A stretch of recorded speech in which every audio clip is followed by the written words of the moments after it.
বর্তমানে সোশ্যাল মিডিয়ায় জান্নাতুল সুমাইয়া হিমিকে নিয়ে নতুন করে আলোচনা শুরু হয়েছে। ভাইরাল হওয়া কিছু নাটকের দৃশ্য দেখেই অনেকেই বলছেন তিনি এখন যেভাবে অভিনয় করছেন সেগুলো কিছু অংশ পরিবারকে নিয়ে বসে দেখা অনেকের কাছে অস্বস্তিকর হয়ে উঠেছে। বিশেষ করে কিছু কিছু ক্লিপ আলাদা করে ছড়িয়ে পড়া বিষয়টিকে নিয়ে বিতর্ক আরও বেড়ে গেছে। কেউ কেউ বলছেন নাটকের মানে শুধু বিনোদন নয়, এখানে সামাজিক দায়িত্বও থাকে।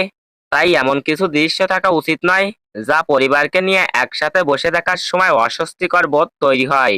আবার অন্যদিকে অনেক দর্শক মনে করছেন এটা পুরোপুরি পরিচালক ও গল্পের চরিত্রের প্রয়োজন। একজন অভিনেত্রী হিসাবে হিমি সেই চরিত্রটাকে ফুটিয়ে তুলছেন মাত্র।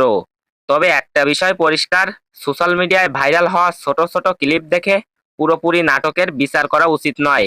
অনেক সময় কন্টেন্ট ছাড়া দৃশ্যগুলি ভুল বার্তা দেয়। শেষ পর্যন্ত জানা যাচ্ছে ভাইরাল হওয়া কিছু দৃশ্য আসলেই নাটকের অংশ, বাস্তব কোনো ঘটনা নয়।